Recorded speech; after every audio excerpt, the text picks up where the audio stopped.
The bull refused to leave the street corner, causing a standstill until the homeless man arrived. What happens next will leave you speechless. The bull stood in the middle of the cobblestone street, its massive frame blocking the corner of Ashford and Main as if it were a stone statue planted into the earth. Its nostrils flared with each breath, sending out thick clouds of steam into the cold morning air. The beast's hooves ground against the uneven stones, scraping them as though sharpening itself for a fight. Men lingered at a distance, their voices hushed, their movements slow. For every time someone dared to step closer, the bull lowered its head. Its horns gleamed under the rising sun, curved like blades polished for war. A butcher named Harding leaned out from his doorway, a blood-stained apron still tied at his waist. His voice trembled with a mix of fear and irritation. "Beast must have slipped from a pen somewhere," he muttered, loud enough for those closest to hear. "A rancher will be looking for it." But even as he said it, there was doubt in his eyes. Bulls that escaped usually bolted or thrashed in panic. This one stood like it owned the ground, as if it had come here for a reason. The townsfolk gathered slowly, first a few curious shopkeepers, then farmers arriving with wagons from the outer fields. The clatter of hooves and the creak of wooden wheels came to a halt the moment men spotted the black creature blocking the way. Horses stamped nervously, sensing the presence of something dangerous, while their riders whispered to one another. "Throw a stone," one man suggested, lifting his arm before another grabbed it and hissed, "Don't be a fool! Look at it! That thing's ready to charge!"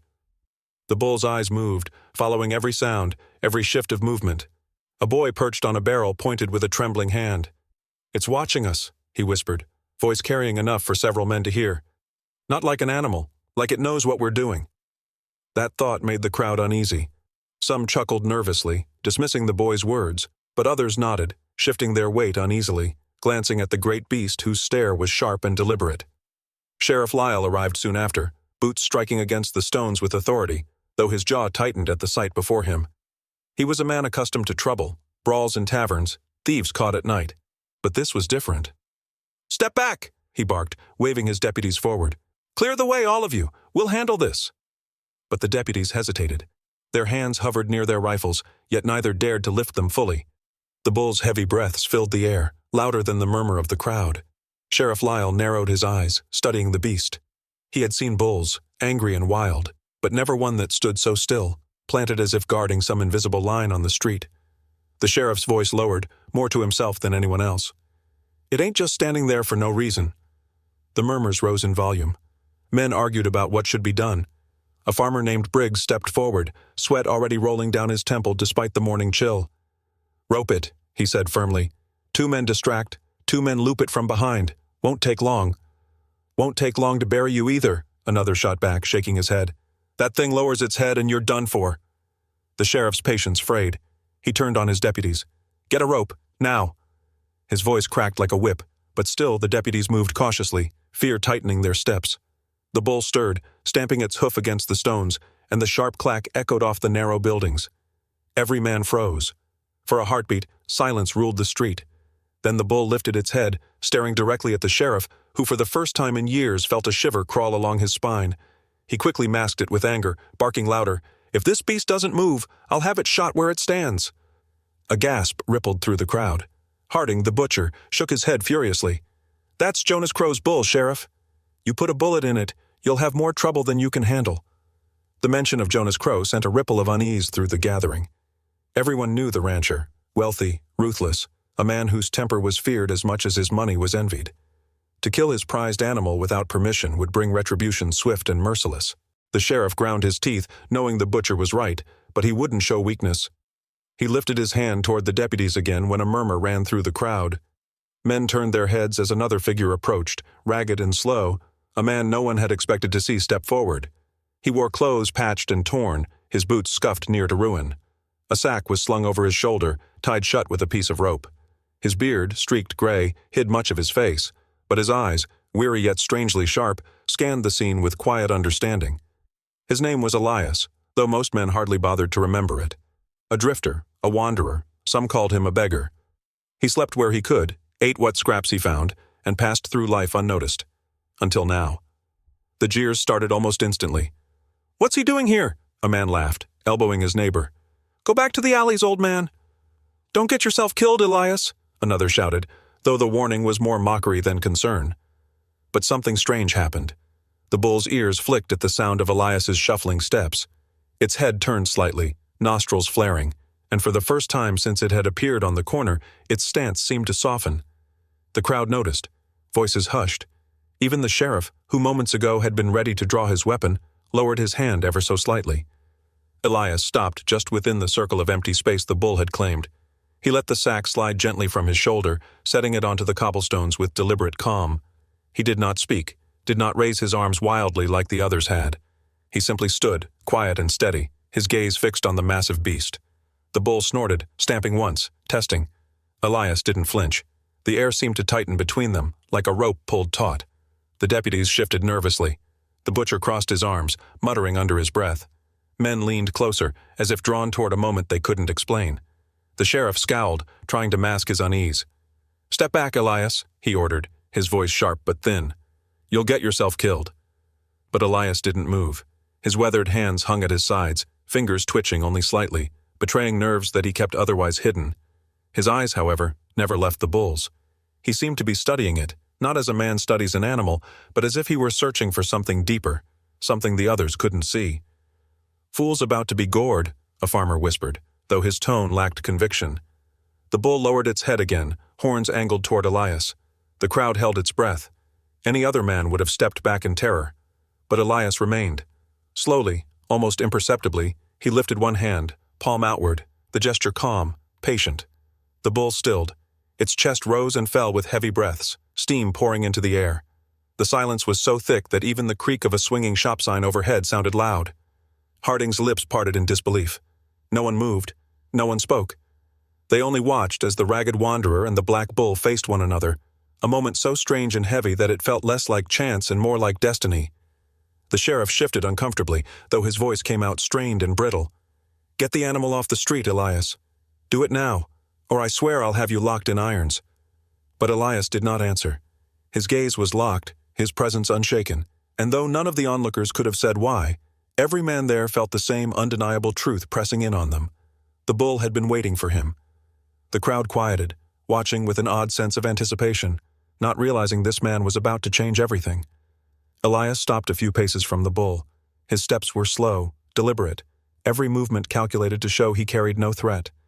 The morning air was thick with tension, and every eye in the street fixed on him as though he walked toward his own death. His body was still, his gaze steady, though inside his chest his heart beat like a drum. From the edge of the crowd came urgent shouts. "Back away, Elias!" a farmer yelled, his voice cracking under strain. "That thing'll kill you!" Others added their warnings, the words a jumble of fear and disbelief. But Elias didn't react. He did not glance at them or falter in his stride. Instead, he eased the rough sack from his shoulder, bent slowly at the waist, and placed it carefully onto the cobblestones. The crowd quieted, their voices falling to whispers as they watched the ragged man face the towering beast. The bull's nostrils flared. It snorted and shifted its weight, its hooves scraping against the stones with a harsh ring. The sound made men flinch, but Elias remained calm. His eyes studied the creature as if he saw more than just muscle and horns, as if he read some silent language etched into its stance. From behind him, Sheriff Lyle cursed under his breath. His voice carried, sharp and impatient. "Step back, Elias. Don't make me drag you out of there." The sheriff's tone was a brittle mixture of anger and unease. He was used to control, used to men obeying his commands, but this scene was slipping from him. The bull lowered its head, pawing at the ground, but there was no wild fury in its movements. Its posture was challenging, almost deliberate, like a test set before the wanderer who now stood in its shadow. Elias's hand rose slowly, palm outward, fingers spread as though offering peace. His lips moved, whispering words too soft for the crowd to hear. No one knew what he said, if it was prayer, command, or nothing at all. But the bull reacted. It stilled. The air seemed to freeze. The restless shuffle of boots and murmurs cut off as if the entire town had taken a single breath and held it. The only sound that followed was the faint creak of the wooden sign above the general store, swinging in the breeze. The butcher, Harding, crossed himself quickly, his hand trembling as it brushed his chest. "Saints preserve us," he muttered, though his eyes never left the sight. The bull's chest rose and fell in heavy rhythm, but its fury had faded. Elias took another step closer. His boots scraped softly against the stone, and still the beast did not charge. Instead, it bowed its head slightly, lowering it toward him in a motion that was not submission but acknowledgement, as if it recognized him. Whispers rippled through the men. "Witchcraft," someone breathed. "He's cursed it." No, another argued, his voice urgent. He's known this bull before. He must have. The division among them grew. Fear mingled with awe, and the sheriff's jaw clenched. His authority felt like it was unraveling before a crowd that had seen him command brawlers and thieves with iron certainty. Now, a beggar stood where he dared not, and the animal obeyed. "Elias!" Sheriff Lyle barked, his voice breaking the fragile silence. "You get that animal off the street now! Do it, or I'll see you in irons!" His words carried power, but his eyes betrayed him, narrowed with unease, wary of the bull's reaction. Elias did not look at him. His hand reached out, slow and steady, until his palm touched the bull's shoulder. The coarse hair bristled beneath his fingers, warm and alive, the strength of the beast pulsing through its body. The bull exhaled, a heavy gust of breath that stirred the dust at Elias's feet. For a heartbeat, it was no longer a monster to be feared, but a living creature standing calm, like a dog resting at its master's side. The crowd could not believe what they saw. Men leaned forward, straining for every detail of the impossible scene. Fear cracked into awe, awe into unease. "Impossible," Harding whispered, his face pale. "Ironhide bows to no one." At that moment, the thunder of hooves broke the spell. The crowd parted in haste as a man on horseback pushed through, flanked by 3 mounted ranch hands. His arrival was like a storm breaking over the quiet. The horse beneath him snorted and pawed at the stones, but it was the rider's presence that drew every gaze. Jonas Crow. He swung down from his saddle, boots striking hard against the ground. His coat was fine, his belt lined with polished brass buckles, and his voice boomed with authority. "What in the blazes is going on here?" The townsmen shifted, some backing away, others holding their breath. They knew Jonas's temper, and they knew this bull. Jonas's eyes fixed on Elias, and they narrowed to slits. His words thundered across the street. "Why is a beggar touching my bull?"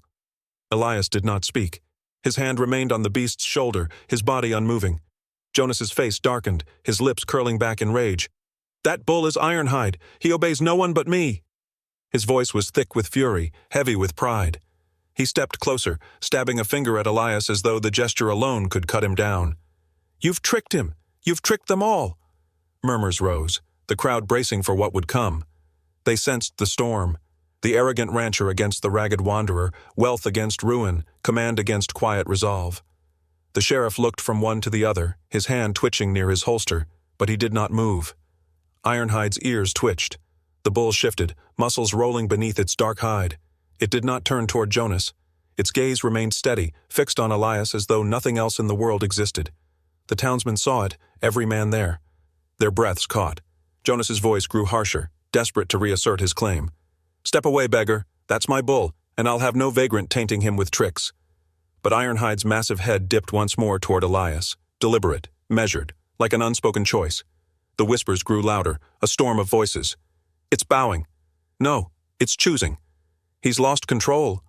Sheriff Lyle's face tightened. He sensed what the others saw but could not yet name it. He barked once more, though his tone cracked. "Elias, move him! Move the bull off the street or face jail!" Still, Elias gave no answer. His silence was heavy, filled with something stronger than words. His eyes, though worn and tired, burned with intensity as his hand remained steady on the bull's shoulder. The massive beast exhaled again, calm as a resting dog.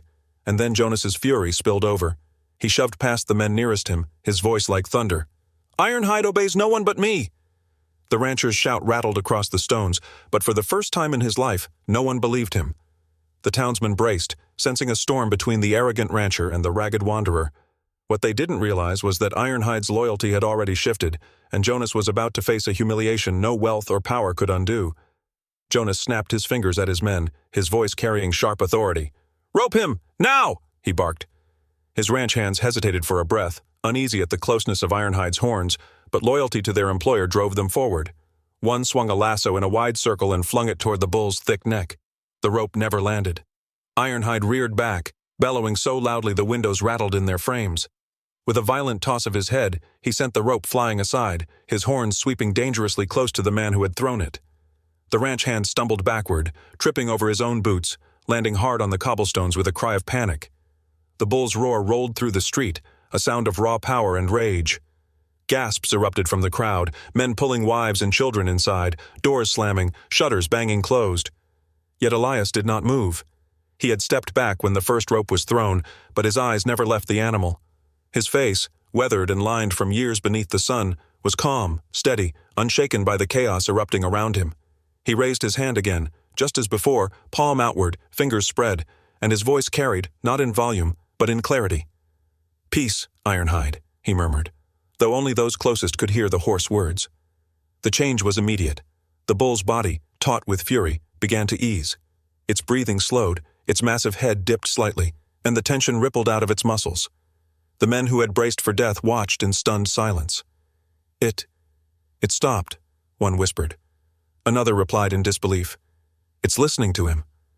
Jonas turned red, his jaw clenched so tightly the veins in his neck stood out. His pride boiled into fury. He strode forward, pointing a shaking finger at Elias. "You thief! You trickster!" His voice cracked as he shouted, every word louder than the last. "You've bewitched him! Turned him against me!" Finally, Elias spoke, his voice rough but steady, like stone worn smooth by water. "I've claimed nothing," he said, his tone quiet but firm enough to cut through the street. "Respect is no theft. He is his own creature. I honor that, nothing more." The words struck Jonas harder than any insult could have. Jonas, who lived his life on ownership, on purchase and possession, felt them as a challenge to everything he believed. His face twisted with disdain. "Respect?" he spat, stepping closer. His boots cracked against the stones, the coattails of his fine jacket snapping with his strides. "The bull is mine, bought with coin, raised on my land, fed with my grain. That makes him mine." But even as he spoke, Ironhide shifted, moving his great bulk to stand directly in front of Elias, its dark eyes fixed on Jonas. The bull lowered its head, not in submission but in warning, placing itself between the ragged wanderer and the rancher who claimed dominion. The crowd gasped in unison. Some stepped back, others leaned forward, unwilling to miss a moment. What they saw was clear to every man present. The beast had chosen. Sheriff Lyle raised a hand, his voice uncertain. "Jonas, maybe let it be." He was torn between his duty to keep order and his fear of provoking the rancher. But Jonas's pride was a wound too deep to be soothed. His reputation, his control, his power, all hung by a thread. The whispering crowd pressed on that wound, their eyes judging, their loyalties slipping. He would not be shamed by a beggar in rags and a bull that refused his command. His hand went to his belt. With a sharp tug, he drew a coiled whip and unfurled it in the air. The sound cracked like thunder, echoing down the street. The rancher's lips curled into a sneer as he lashed the whip across Ironhide's flank. The effect was instant. Ironhide bellowed, a sound deeper and louder than before, fury blazing in its dark eyes. Dust lifted from the cobblestones as its hooves tore at the ground. Its muscles bunched, ready to charge. The street erupted. Men scattered, shouting in panic. Some tripped in their haste, others grabbed children and dragged them inside. Doors slammed shut, windows shuttered, leaving the open street a stage for the clash of man, beast, and wanderer. Jonas's ranch hands scrambled, their courage splintering at the sight of their master's prized bull turning into a storm. Ironhide lunged forward, its horns cutting the air as it charged directly at Jonas. The rancher staggered back, his bravado vanishing in the face of death. He stumbled over a loose stone, barely twisting aside in time to avoid being gored. The bull's horns struck the wall of the blacksmith's shop with a bone-shaking crack, splintering wood and throwing sparks. Jonas scrambled backward, whip flailing uselessly. "Back, beast! Back!" His voice broke with desperation. "Stop!" Elias shouted, his voice cutting through the roar. His tone was commanding, not loud but weighted, filled with authority born of something deeper than ownership. "You'll only drive him further." But Jonas, blinded by pride, snapped the whip again. The leather cracked against the bull's shoulder, and Ironhide turned with a roar that shook the ground. The bull lunged once more, faster this time, rage pouring through every muscle. And then, Elias moved. He stepped forward into the charge, his arms spread wide, his voice steady though his heart raced. "Ironhide!" His palm pressed firmly against the bull's massive chest, the heat of its body thrumming through him like fire. The crowd held its breath. The bull's momentum slowed. Its hooves ground against the stone, inches from Elias, breath steaming from its nostrils, its chest heaving. But it stopped. The sight froze every man in place. A penniless drifter, gaunt and weary, standing firm against a creature that could crush him in an instant. Elias's hand did not tremble. Ironhide's head lowered again, and the fury in its eyes dimmed, leaving only a smoldering intensity. The silence that followed was heavier than the roar. Jonas staggered to his feet, his face pale, sweat glistening on his brow. Humiliation burned through him, hotter than fear. The whip in his hand shook as he pointed it at Elias, his voice trembling but laced with venom. "Arrest him!" he bellowed. "Sheriff, put this beggar in chains! He dares make a fool of me in front of my own town!" Sheriff Lyle froze, torn between the command and the weight of the moment. His eyes scanned the faces of the crowd. Their expressions told him the truth. Loyalty had shifted. Where once they had feared Ironhide and respected Jonas, now they looked at Elias with awe, as though he had revealed some greater law that neither coin nor whip could command. The sheriff's hand hovered over his holster, but he hesitated. He saw the way the townsmen leaned toward Elias, not Jonas. He heard their whispers, hushed but certain. He stopped him, with nothing but his hand. Respect. That's what it was. Jonas saw it too. The wound to his pride cut deeper as he realized the eyes of the crowd no longer saw him as master. His fists clenched, his voice lowered, dangerous and seething, meant only for the men closest to him. "Tonight," he hissed, his eyes never leaving Elias, "we'll end this, one way or another." The crowd did not hear the words, but his ranch hands did. They nodded grimly, their loyalty bound by pay and fear. Ironhide snorted, lowering its head once more near Elias, as though reaffirming its choice. The drifter stood silently, the weight of what had just happened pressing down on him like a storm that had yet to break. The scene burned into the minds of all watching, a penniless drifter holding back a monster worth more than gold. Jonas, humiliated and trembling, ordered Elias arrested. Sheriff Lyle hesitated, knowing the crowd's loyalty was shifting. In their eyes, Jonas had lost control, while Elias had proven something greater, that respect and trust could command power beyond wealth. But Jonas was not finished. With rage simmering, he whispered to his men a plan that would later put Elias in more danger than the bull ever had.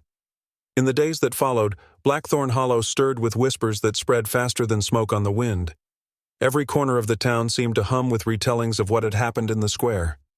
Men who had once mocked Elias for his ragged clothes and silent ways now spoke of him with reverence, their voices carrying a mixture of awe and disbelief.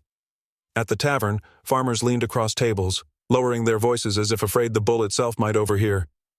Ironhide bowed to him, one said, eyes wide, like a knight to his king.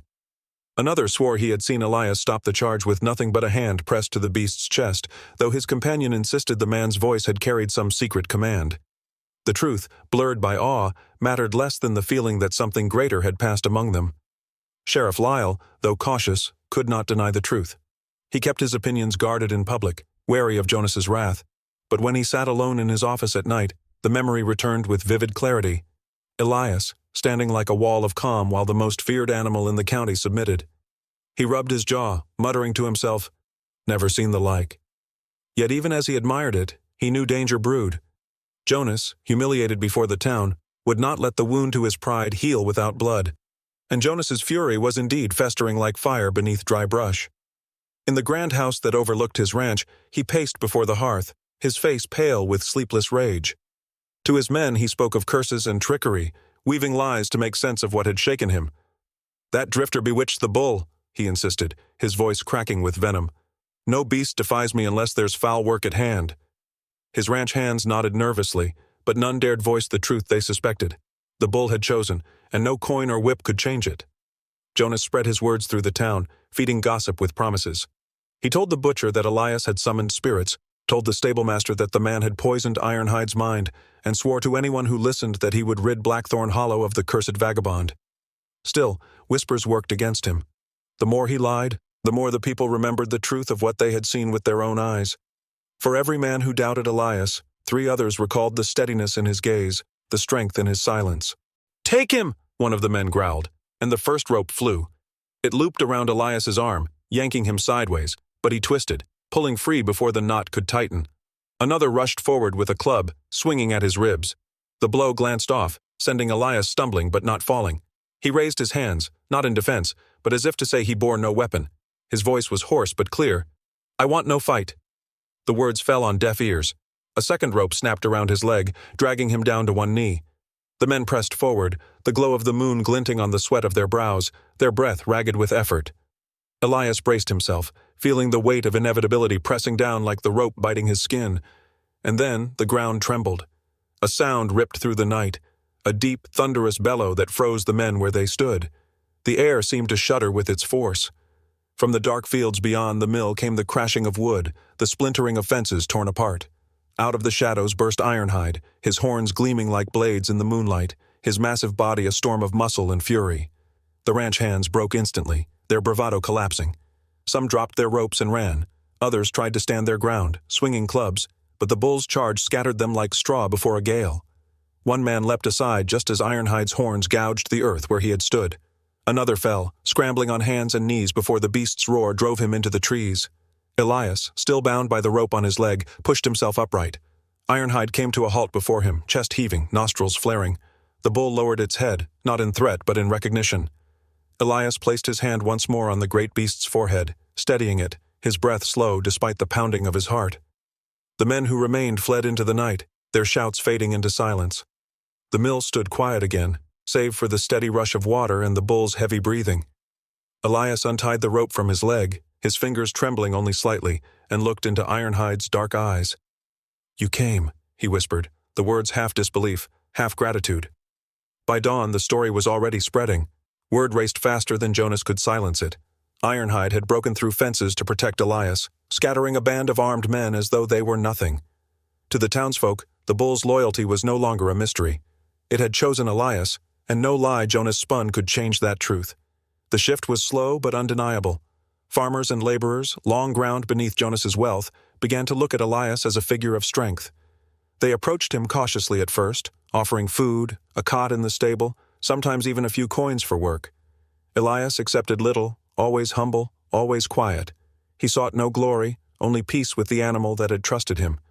Still, the respect in their eyes grew, until his presence in the town was met not with laughter, but with nods of greeting.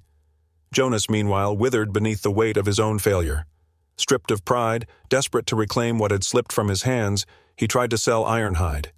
He sent word to neighboring towns, offering the bull at a price lower than his worth. But no buyer dared approach. All had heard the tale of the beast that obeyed no master but one, and none wished to test fate. Ironhide's value had turned to dust in Jonas's hands. In the end, the rancher had no choice but to leave. His name, once spoken with fear, was spat with scorn. He packed his things and departed under cover of night, a man who had been unmade not by violence or theft, but by his own arrogance. Blackthorn Hollow changed in his absence, not because of gold, nor power, nor the whip, but because a forgotten man and a defiant bull had stood together and proved that loyalty could not be bought. Elias, who once passed unseen, now walked the streets greeted with respect. Ironhide remained at his side, a living symbol of strength and trust. The story endured, carried in voices around hearths and fields. Men told their sons of the day the bull refused to move until Elias arrived, of the moment pride fell and humility stood tall. Over time, details blurred, but one truth held firm. When the proud rancher fell and the beggar stood tall, the corner of Ashford and Maine became the place where power itself had chosen its master. Disclaimer: the story you just watched is fictional. It explores themes of empathy, unexpected connections, and the profound bonds that can form between those who are often overlooked by society. This narrative aims to highlight that true understanding transcends appearance and that compassion can be found in the most unlikely of places.